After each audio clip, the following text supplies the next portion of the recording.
All right, fellas. Today I got one that I think some of you guys find interesting. This is a new the new thing I want to do this summer is kind of grab some old 6.5s and try to find them new if I can, and get some old school ones and some of the try to find most of the big dogs. This one here, this is a M&M Electronics. I bought some um, of the Rockford Fosgate audio files, and then I'm gonna get a pair of the Kicker 6.5s, and then MB Court.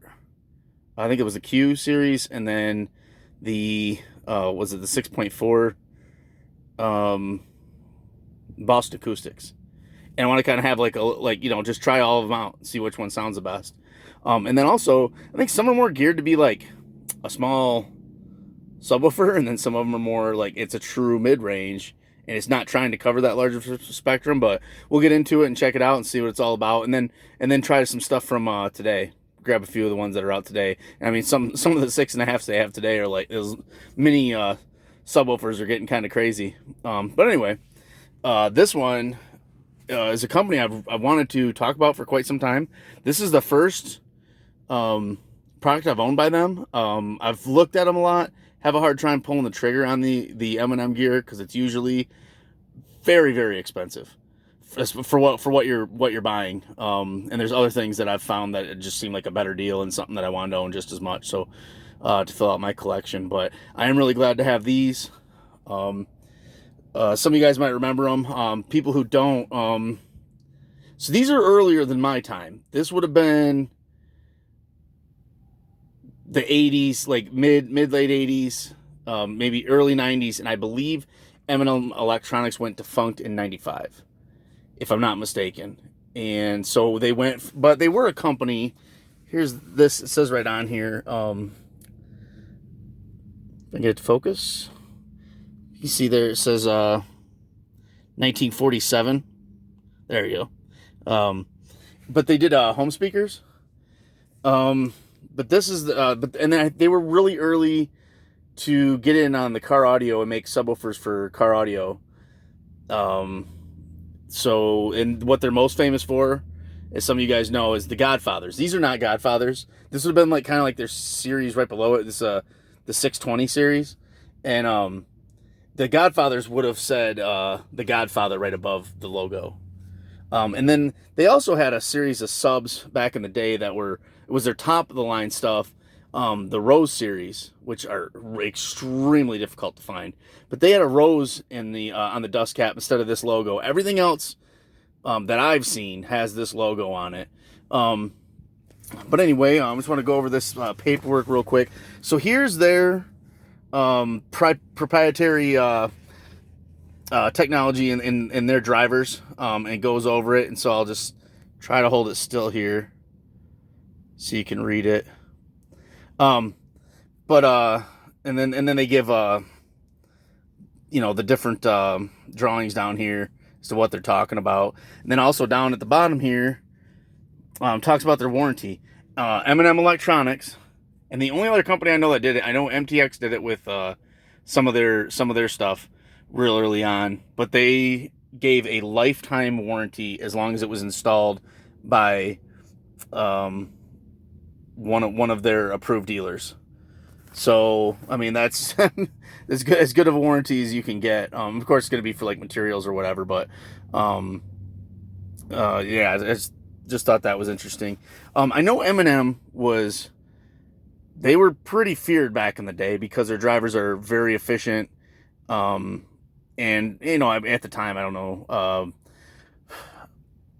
Today it wouldn't be a big deal, but like they handled quite a bit of watts. But you take what they could handle, and then max that out, and then work in the efficiency. And they were a lot of output for very little input. Let's go to this is gonna crack you up. Look at that, sweet. I'll take you back. That conversion van, the LaVan Delta. And then they were a San Francisco company. I wish I knew more about them. And they're mainly speakers. Um, the they did commission a line from Steve Mance. So they were Z Audio amplifiers, and they're really really sweet looking. And I believe they were bespoke, so they weren't exactly the same as anything. At least the heat sink was different than anything else he had. It had like a little round on the top of it. No, you'd have to check one out. There's not a lot of pictures on the internet, but you can grab a picture. They were there's one for sale right now, the MM250, which is a little beast of an amp. That one's like I think it does around like 600 watts. But anyway, but yeah, when I bought these, the gentleman I bought these from, he sells he has a bunch of this stuff he's selling right now. But he sent this, some letterhead, a bunch of cool stuff. There was some shipping stickers. And then these came well packed. But anyway, I'll get to this. This show's really nice. They ran down and marked all that. You can see the date, 3/22 in 1990. But yeah, here you go. So voice coil, 1.5 inch voice coil. The response, plus or minus 6 dB, 125 watts, 195 peak, and 94 sensitivity for a 6.5. Excellent, really, really good. And then here is all the parameters, and then the recommended box size. And you'll see up here, they had box circled. So you don't want to infinite baffle this. So it's going to be really interesting is how I'm going to use these. What I'm going to do for, and I plan on doing it over probably the rest of the year, rest of summer. Just when I see them, try to snag some more of these 6.5s. I want to try to actually, I might have to do a couple different enclosures because I want to give the drivers the best chance. But I might do get a really nice crossover and then tweeter and have those be the same. So that will be the control, and then this would be the variable. Is a try different 6.5s, replacing those with the same crossover, same tweeter. I'm gonna have to see as far as how that's gonna work out with crossover points, but I think right around, this was also written on the box. I think right around 3,500 hertz is gonna be fine for that, but I'll have to do a little more research. I believe that's gonna work.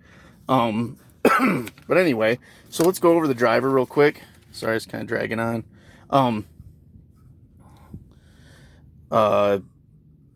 Really, really nice. So you got just a paper gasket, and then foam surround, and then look at right here is really, really kind of cool. They ended up attaching underneath, so it's an angle attached, but they attach it up underneath the cone. Felt cap. Then you can see 1.5 voice coil. And then top plate and bottom plate are the same exact size. So equal. And that's, I don't know how uncommon that is. I mean, a lot of stuff I look at, they're usually two different sizes, but I guess we'll see as we get into different ones. I'll compare it to probably in my next video when I do those, show you around the audio files. Show you the differences. They look kind of at first blush pretty similar to these, but there's quite a bit of difference. 20-ounce magnet, and then this is really interesting. They must have had a proprietary thing. Now, if you look, do you notice how there's a ring that's a little bit darker around this piece? I don't know if that's because it's seen heat, and so there's some sort of spot weld to attach the pole piece to the back plate, or if it's peened, which is what I was thinking at first with these divots in here, is that it's kind of peened on and then it kind of mushrooms out, making the two pieces one. I'm not really sure how that works, but if you noticed in the drawings, their pole piece goes beyond the front plate quite a bit actually. Yeah, so just really nice drivers, and there's the model number 620 15 PR 4 ohm. Manufactured in San Francisco, California. But yeah, I'm thinking these are going to do pretty good. I'm pretty excited about owning them. Just having a piece of the car audio history. I really want a pair of Godfather subs. 15s would be sweet, but 12s, 10s. They made them all the way down. I mean, he's selling a pair, I think, right now at 5 1/4 Godfathers. So they had a 6.5 Godfather, but this is not that. But yeah, I just always wanted. I always heard about them because they were kind of like a legend, but like nobody was running them when I was really into car audio. That time had kind of gone past. That was back like when Kicker was running the separates, the gold label. Before the Stroker. The late 80s, early 90s, maybe mid to late 80s, and then early 90s, and then you didn't really hear much about Eminem. But anyway, if you guys know anything more about him, that'd be awesome if you leave it in the comments, because I'd love to learn more about him. I was aware of him, but I don't know a whole heck of a lot about Eminem. But that's it. Thanks.